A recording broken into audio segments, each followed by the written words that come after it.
Ya a esta hora de la mañana es hora de saludar al doctor Carlos Francisco Fernández con Le Tengo el Remedio, quien va a hablar hoy de un tema muy importante y además de mucho cuidado, el cáncer. Doctor Carlos Francisco, buenos días, adelante con su entrevista y también con su invitado. Quizás de las preguntas más comunes, más reiteradas que nos hacen nuestros televidentes a través de nuestras líneas que tenemos obviamente para conectarnos con ustedes, es ¿cómo detecto que tengo un cáncer? ¿Cómo enfrentarme a eso? Obviamente componentes de prevención, por supuesto de detección temprana y naturalmente de elementos que nos tranquilizan. Por supuesto que cada célula del cuerpo, con unas excepciones absolutamente, con las excepciones de rigor, pueden transformarse en malignas.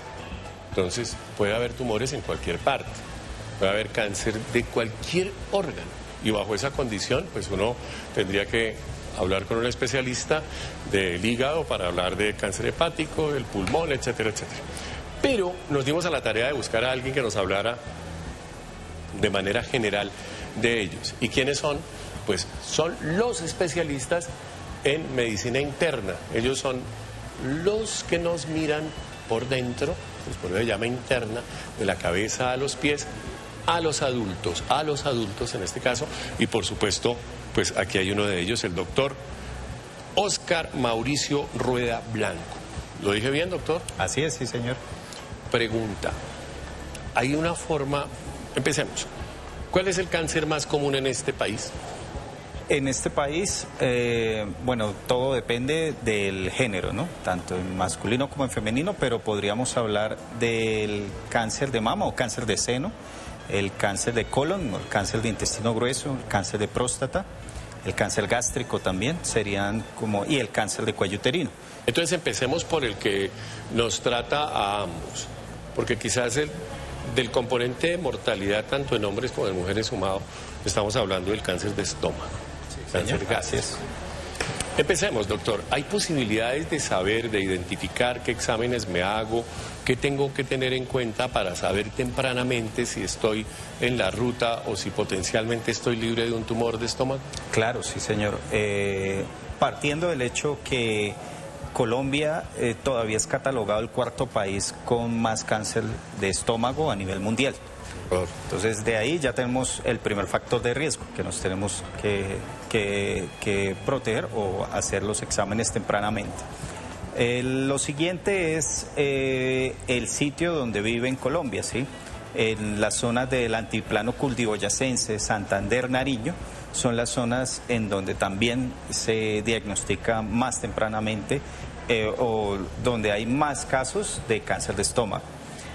Pero antes hay muchas personas que no tienen ningún síntoma, ¿sí?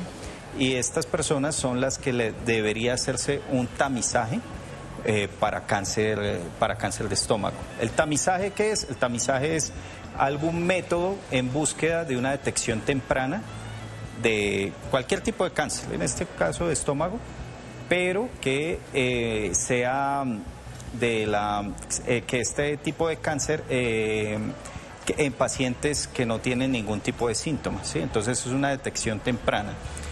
¿Y cómo lo hacemos? En Colombia pues hay unas guías de práctica clínica en donde pues los médicos nos guiamos, ¿no? Pero también para la población en general que lo sepa, usualmente por encima de los 50 años es que se debe comenzar a hacer todos los tamizajes en pacientes asintomáticos, ¿sí? O sea que no tienen ningún síntoma de este tipo de cáncer o de cualquiera de los otros. Cuando hablamos de tamizajes, por ejemplo, en cáncer de estómago, ¿qué tenemos que hacer? Por ejemplo, pues obvio, si tengo síntomas, pero ¿la endoscopia está en eso? La endoscopia, claro que sí, pero podríamos tenerlo antes de hacer la endoscopia. Hay algunos métodos que nos indican de pronto si se hace más rápido o no. En este caso, aparte, sin contar los síntomas, obviamente, podemos hacer un test de sangre humana oculta en materia fecal, o sea, más fácil, ¿sí? Es recoger una muestra de la deposición, enviarla al laboratorio y como su nombre lo dice, sangre oculta en materia fecal, sangre humana oculta, solo va a detectar ese tipo de sangre, no va a ser que usted comió carne de res, entonces le va a salir positivo. No, va a detectar nada más eso. Es importantísimo eso que dice el doctor Rueda. Es decir, si usted pasa a los 50 años, está asintomático, no tiene absolutamente nada, de pronto en los exámenes, dígale ya al médico, diga, es que escuché, que mire a ver si de pronto yo tengo sangre en la deposición. De pronto, porque pues, como no la ve, por eso se llama oculta, y ese examen le orientaría ya si necesita otra cosa. Un tamizaje muy simple, muy sencillo, muy barato, pero esencialmente orientador. ¿Listo? Sí, señora. Sí. Vamos con otro tamizaje que sería valioso, por ejemplo, para mirar en hombres el de la próstata. Sí, señor, así es. El tamizaje en la próstata en nuestro país lo indican iniciarlo a los 50 años, ¿sí? Y con dos métodos, que uno es fácil y el otro asusta, ¿sí? Digámoslo así. El uno es fácil y el otro es incómodo. Pero es incómodo, sí, exacto. Uno es el antígeno prostático, que es un examen que se toma de la sangre y nos mide una proteína que solamente la produce la próstata, ¿sí? Sin embargo, esto en algunas ocasiones no puede ser utilizado como solamente me voy a guiar con el antígeno prostático. Claro, dependiendo de la edad, hay unos valores, pero si ese valor viene o sale muy alto o viene en crecimiento poco a poco, digamos que a los 6 meses se hace otro antígeno prostático y ya le subió más de la mitad, y al año se hace otro y le subió más, entonces ahí pues ya uno toma otras medidas. Aquí hay un poco de gente que está en edad de merecer el examen. Mauri, Oscar, todos, allá usted, sentado, Robert y Zampa.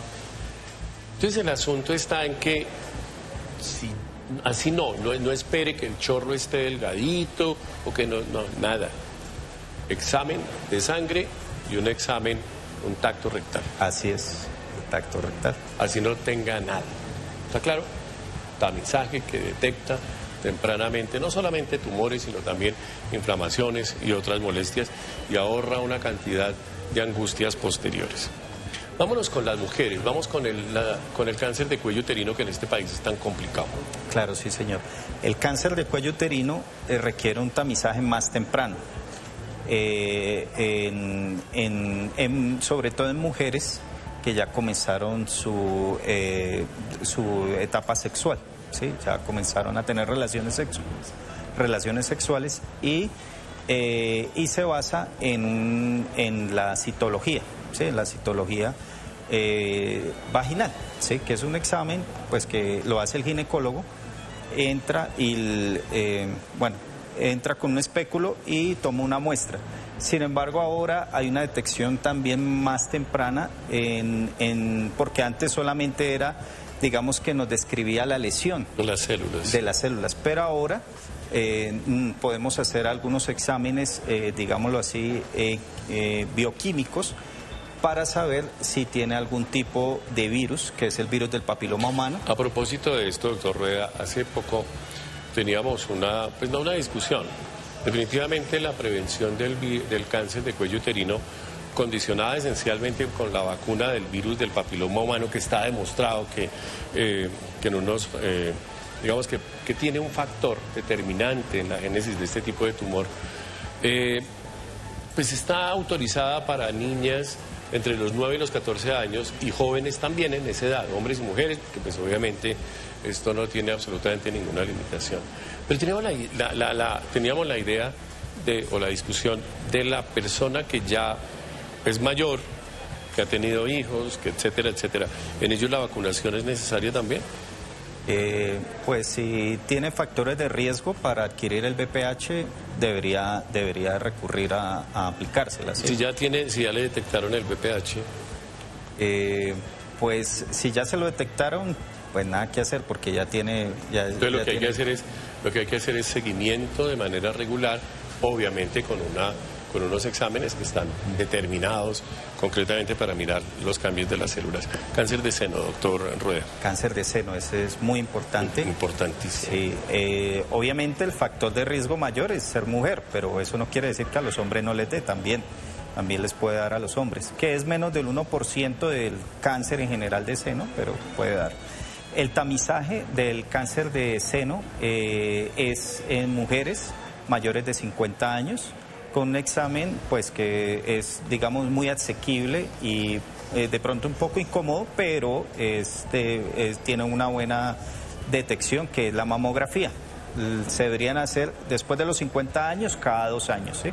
Eso es la recomendación. Recordemos que es para pacientes asintomáticos, ¿sí? Estamos hablando de gente que no tenga ningún síntoma, que no tenga una masa, no, eso es otra cosa. Estamos hablando de las personas que dentro de la población general son asintomáticas, pero que tienen necesariamente que acudir a estos exámenes para tratar de identificar tempranamente, obviamente, la presencia o la potencialidad de desarrollar alguna lesión. Entonces, y por último, doctor, hablemos del cáncer de pulmón. Claro que sí. Bueno, el cáncer de pulmón tiene muchas variedades, es bastante agresivo, pero en él sí, para entrar en tamizaje, se debería hacer sobre todo en pacientes que tuvieran algún tipo de factor de riesgo, ¿no?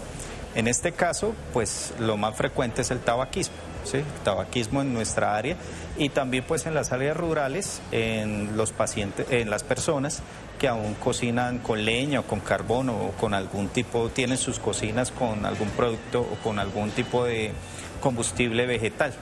También pues en un futuro posiblemente, ¿no? Con este crecimiento del vapeo, ¿sí? O de los cigarrillos también electrónicos, posiblemente también lo veamos como factor de riesgo para hacerle tamizaje a estos pacientes. Doctor Rueda, ¿en ese caso queda una radiografía o qué hace uno ahí? Sí, la radiografía sería el proceso inicial. A veces uno puede ver cosas tan simples como un nódulo solitario y que le pueda ayudar a hacer la detección. Sin embargo, en estos casos sí es mejor pasar en algunas ocasiones a unas imágenes diagnósticas un poco más amplias, ¿sí? Como pues, la tomografía, el TAC, ¿sí? Ahora, si usted tiene un factor de riesgo condicionado porque fuma o porque pues tiene, digamos, algún antecedente familiar o cosas de estas, pues sin duda el médico lo orienta. A mí me gusta, o mejor, a nosotros nos gusta, doctor, siempre que vienen especialistas como ustedes, pues, ¿por qué? Porque podemos hablar un poco más, de manera más integral, más amplia sobre este tipo de cosas. Obviamente lo vamos a volver a invitar, doctor, porque los internistas pues son los médicos que nos miran todo y por supuesto tienen a la mano este tipo de cosas. Si usted hizo este listadito así, sin duda se va a ahorrar muchos problemas, pero por encima de todo también recomiéndeselo a alguien. Sí, llegó a cierta edad, hágase tal cosa. Última recomendación, doctor, y muchísimas gracias por estar con nosotros. Bueno, hacerse los tamizajes a las edades que son, ¿sí? Mayores de 50 años es lo ideal a varios de los cánceres que hablamos. De todas formas, si es una persona que tiene factores de riesgo como familiares en primer grado de consanguinidad, que son los papás, los hijos, también es importante una detección más temprana, ¿sí? Antes de que, por ahí a los 40 años, incluso desde los 30 años se ha hablado para el cáncer de seno. Lo importante es estar pendiente de que no se pase esto, porque en la detección temprana la probabilidad de cura es alrededor del 100% cuando uno hace intervenciones tempranas. Oscar Mauricio Rueda Blanco, médico internista. Gracias, doctor. Hablando del vapeo, yo sí creo que esto definitivamente tiene que, a pesar de haberse aprobado una ley, yo creo que ya es hora de que entre esto en función. La gente tiene que entender que los riesgos del vapeo definitivamente están ahí y a muchos consumidores sencillamente piensan que esto es una cosa de congresistas. No, es una cosa de salud pública. Ojo con el vapeo, que definitivamente está causando neumonías específicas. Las últimas neumonías que han descubierto los especialistas son la neumonía del COVID y la que deja el vapeo. Así que, ojo, eso no es una cosa ahí de juego, sobre todo para los jóvenes. ¿De cuándo acá? Suscríbase a nuestro canal de YouTube, active la campana y no se pierda las últimas noticias. Somos Canal City TV.